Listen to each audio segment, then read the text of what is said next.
Jesus said, "Man cannot live on bread alone, but from every word that proceeds from the mouth of God." You're listening to Daily Truth.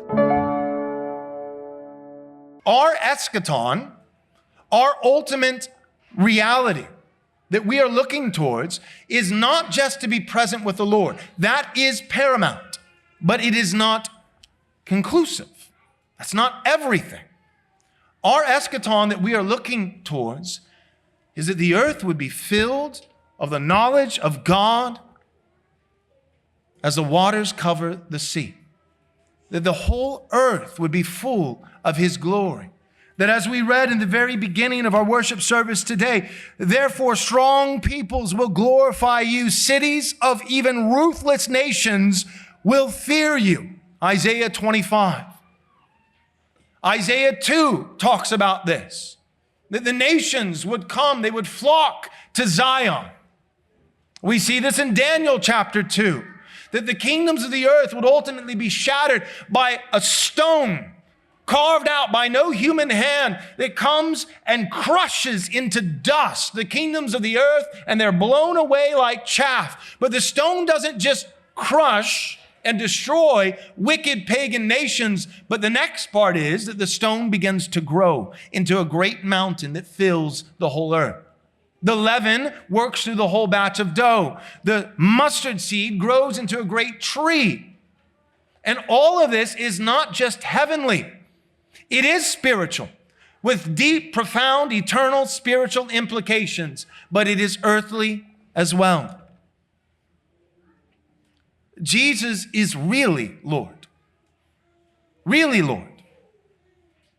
I've said this before. It always gets an angry response, and I get it.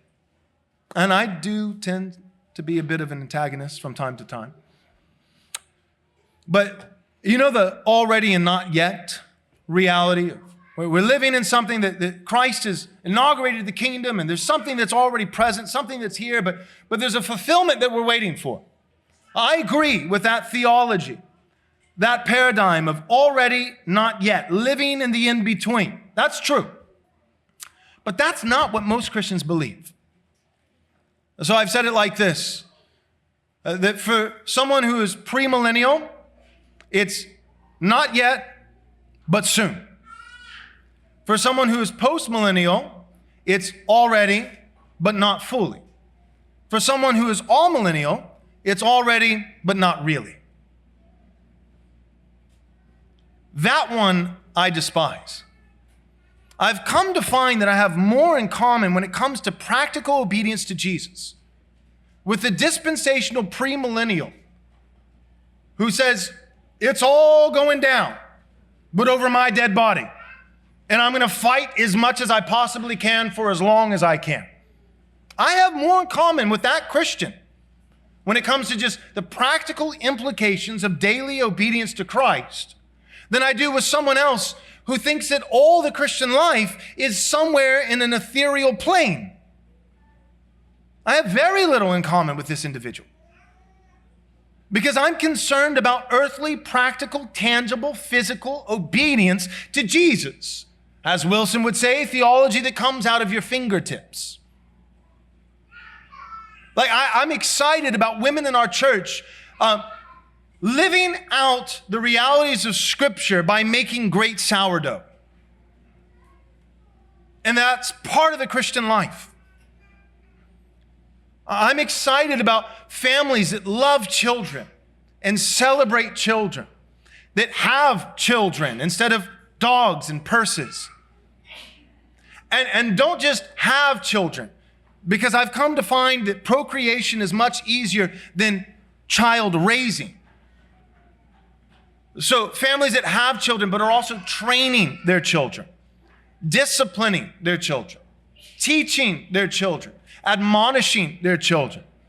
Christians who love marriage, love family, but then even beyond that they want to actually reform and restore society, not just the church and the home, but they want to see the arts Christianized.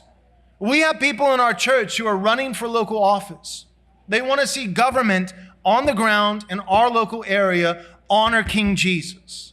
We have people in our church submitting righteous bills with equal weights and measures, with justice to protect preborn life. We have people in our church who want to open up medical practices that are ethical and truthful. And actually, as a part of that, actually tell you what things cost. There's no other business in all of Western society that doesn't have price tags. We're just that you come in, we'll make you unconscious.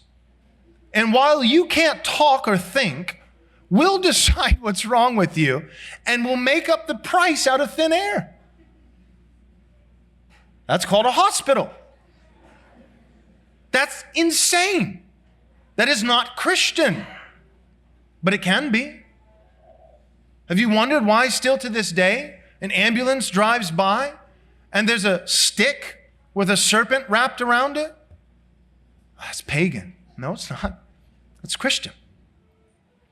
That's because Moses was commanded when Israel was getting sick and bitten by poisonous serpents.